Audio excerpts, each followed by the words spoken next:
Doctor साहब, एक तो मसला ये है कि मेरा एक ताजिर फैमिली से ताल्लुक़ है। We are a Kashmiri family, हम भट्ट हैं हम लोग।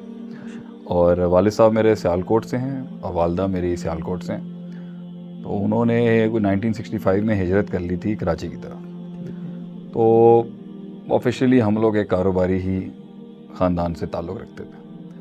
तो बाकी भाई ज़्यादा नेक हो गए तो वो और मैं जो हूँ ज़रा थोड़ा बिगड़ गया, तो इस तरफ मेरा आना हो गया।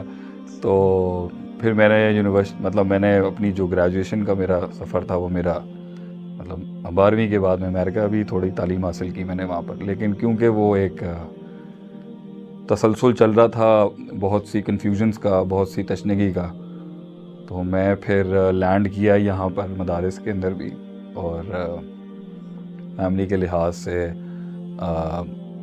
रोपड़ी फैमिली के अंदर मेरी शादी भी हुई, और एक हवाले से आप भी हमारे ख़ानदान के ही हैं और हमारी बेगम और आपकी बेगम से भी बड़ा गहरा ताल्लुक़ है। तो इब्तिदाई सालों के अंदर शेख ज़ियाउल्लाह बन्नी साहब भी थे और जामिया रहमानिया के अंदर भी मैं पढ़ता रहा हूँ। खलील रहमान लखवी साहब के साथ भी मेरा तसलसल रहा महदुल कुरान के अंदर। तो इसी तरीके से यही एक छोटा मोटा बैकग्राउंड है मेरा। ये बताइए कि मतलब वो क्या स्पेसिफिक क्या इंसिडेंट था, क्या वजह थी, रीज़न थी कि आप दीन की तरफ आ गए, मतलब दुनिया से आप आए ना दीन की तरफ? पूरे पाकिस्तान के अंदर एक बहुत बड़ा सवाल है इस हवाले से कि मैंने कभी अपनी स्टोरी नहीं सुनाई।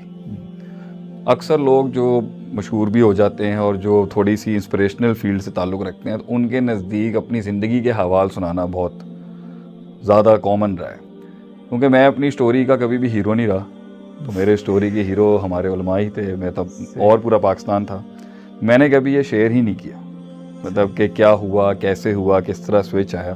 तो मैं शायद उस रिवायत को आज भी कायम रखूँगा लेकिन कुछ मैं ज़रूर यहाँ शेयर करूँगा कि डेफिनेटली वो एक सिलसिला नहीं था।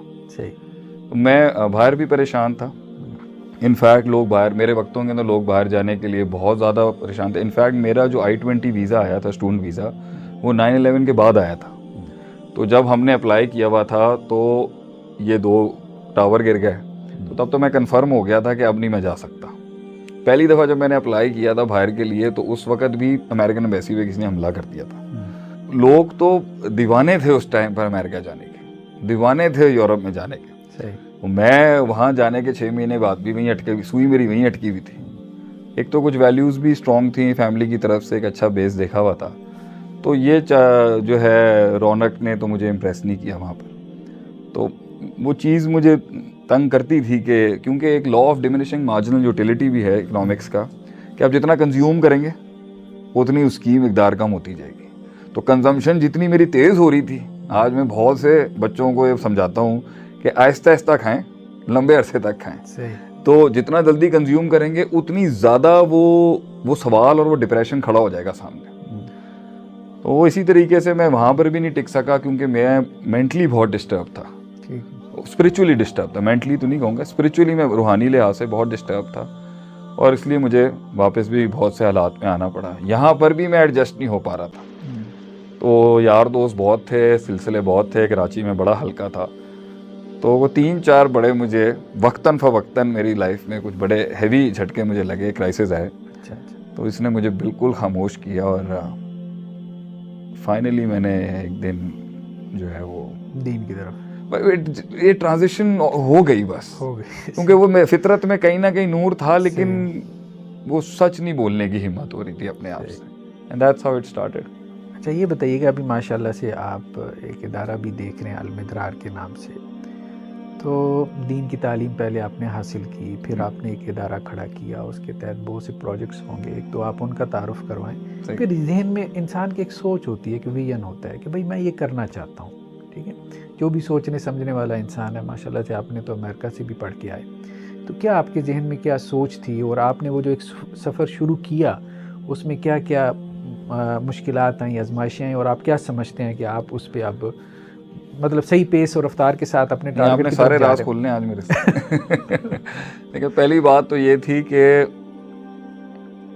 ये मेरे ख्याल से मैंने सिर्फ अपने हल्के के, जो इल्मी हल्के के लोगों के साथ अगर मैंने पॉडकास्ट किया था, तो मेरे ख्याल से शेख उबैदुर्रहमान शफीक के साथ भी जब मैंने किया था तो मैंने इसका वहाँ पर भी जवाब दिया था, और ये भी सिर्फ आप ही को हक मिलेगा कि जो हमारे हल्के के लोग हैं मैं उनसे ये बात करता हूँ कि फ़र्स्ट ऑफ़ ऑल नॉर्मली लड़के जब आते हैं कामों की तरफ या दीन की तरफ भी आते हैं तो बहुत पॉकेट्स हैं उनको पकड़ने के लिए, और ज़्यादातर जो पैशन है और ज़्यादातर जो जोश है वो तहरीक मुहर्रकात बहुत है हमारे यहाँ, और ये उसमें जोश है, उसमें जज्बा है, उसमें एक फैंटेसी है, उसमें एक मतलब एक डेस्टिनी है, एक दुश्मन है, एक एंड है, एक गलबा है, एक तगल्लुब की एक तहरीक है। तो इसलिए मैं नाम लिए बगैर कहूँगा कि वो इधर उधर बहुत से इस तरह के सिलसिले थे जहाँ पर उस वक़्त मैं नहीं समझ पा रहा था, लेकिन बहरहाल जाना भी हुआ और मैं वहाँ पर गया, मैंने सुना भी। तो खैर से एक दिन मुझे एक अच्छे कदावर आदमी मिले और उन्होंने मुझे कहा कि आप ये निसाब जो है ना ये पढ़ लें आप। तो उसमें एक दक्तूर सलमान लश्कर की अलवाज़ें थी उसूल फ़िक़्ह में, सही, और वो छेतानी साहब की किताब सर्फ किताब नाब थी, सही है। अब बाबू सर्फ के वो लंबे वाले रट्टे थे और किताब तौहीद थी और महमूद तान की तहसीर मुस्तला थी, सही। अब उन्होंने इस निसाब का मुझे कहा कि अगर इस माहौल में और हमारे दिए हुए माहौल में अगर तुम करोगे काम तो फिर बात होगी आगे, ठीक है। तो वो असल में क्योंकि एक अच्छे रहबर थे, अच्छे मेंटर थे, तो वो असल में मुझे कुछ और दिखाना चाहते थे। वो एक वो मुझे कल्चर समझाना चाहते थे और दूसरा वो मुझे ये भी बताना चाहते थे कि इसकी कितनी डेप्थ है। तो मैं जब वहाँ पर गया और मुझे जब कुछ कख नहीं समझ में आया और मुझे पल्ले ही कुछ नहीं पड़े ना मुझे वो, और समझाने के तरीके भी मुझे समझ नहीं आ रहे, तो बड़े बड़े मशाइख का उसके अंदर मैं शेख खलील लखवी हफिज़हुल्लाह का बहुत मशहूर हूँ कि उन्होंने मेरे पे बहुत काम किया, बहुत सब्र किया। आज मेरे इदारे के जो शेखुल हदीस हैं शेख खलील अज़ीज़ साहब, उन्होंने भी मेरे साथ बहुत सब्र किया, क्योंकि वेस्ट का जो कॉन्सेप्ट है ना बोल्ड होने का इज़ टू बी, मतलब बहुत एक्सप्रेशन जो है ना वो बहुत बोल्ड होने की निशानी है, जबकि ये जो दुनिया थी जिससे आप भी जुड़े हैं और भी बहुत से लोग जुड़े हैं वो खामोशी की दुनिया है, वो एक सकूत है, उसमें बहुत ज़ब्त का नाम है वो कि आपके पास इतना इल्म हो और आप खामोश हैं। इधर तो किसी को एक सतर आ जाए तो वो पता नहीं क्या बन जाता है अपने अंदर। तो वो चीज़ मैंने एक मुझे बहुत मुतासिर की। दूसरा जब आहिस्ता आहिस्ता मैंने ये देखा कि इस्लाम का एक टेक्निकल साइड है, एक उसकी प्रोफंडिटी है, एक उसका एक दकीक पहलू है जो जितनी जिहाद में चला जाता है, जो उसूल फ़िक़्ह खोलती है, जो इबारत नस खोलती है, जो इशारत नस, वो मेरा टिपिंग पॉइंट था कि ये है जो मैं अगर मैं अपना आप किसी को दूंगा तो वो मैं इस चीज़ को, इसकी ग्लोरिफिकेशन के लिए मैं अपनी ज़िंदगी दे सकता हूँ कि ये बड़ा हो जाए, ये बड़ा हो जाए, ये ग्रैंड हो जाए, इसके लिए अगर मेरी ज़िंदगी लग सकती। हालांकि ज़िंदगी और बहुत से कामों में मांगी जा रही थी उस टाइम पर, आज भी मांगी जाती है, कि मेरे मन ने कहा कि ये कोई चीज़ है जिसको मैं जिस पाए पे अगर इसके लिए कुछ हेल्प कर सकता हूँ तो मैं करूँगा। तो उस टाइम पे फिर उन्होंने मुझे पूछा, जब मेरा कुछ वक्त लग गया, कि क्या समझ आई आपको।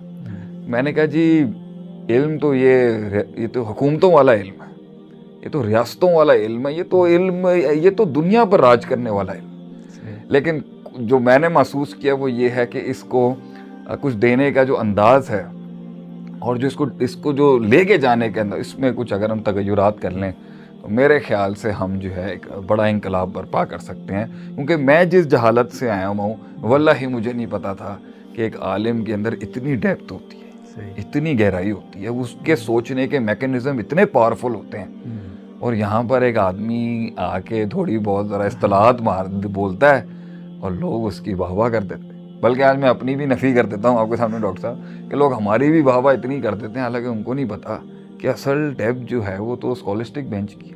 तो वहाँ पर हमारी ये बात हुई थी कि जी हार्वर्ड के ग्रेजुएट के अंदर और मदरसे के फारिग के अंदर ये जो खलीज है इसके अंदर हम जसर का काम करेंगे। तो ये बातें 2008-9 में होती थी, और कुछ आपको भी पता होंगी इस दौर में ये बातें जी शेख अब्दुर्रहमान मदनी हफिज़हुल्लाह, जो आपके ससुर भी लगते हैं और हमारे भी मेरी वाइफ के चाचा भी हैं। तो ये वहाँ से फ़िक्र थी कि हम ये जिद्दत और कदामत को किस तरह इसका इम्तिजाज कर सकते हैं। तो वो ब्लेंड ही मेरा कॉन्सेप्ट था, वो ब्लेंड ही मेरा टारगेट था, और वो ब्लेंड ही मेरा विज़न था कि इसकी सुप्रीमेसी के लिए मैं जो कुछ कर सका, मैं इसके अंदर एक नौकर की हैसियत से भी कुछ इनपुट दे सका तो मैं ज़रूर। मेरा यही उस वक़्त विज़न था और इसी को लेके हम आगे चले अल्हम्दुलिल्लाह। तो प्रोजेक्ट्स क्या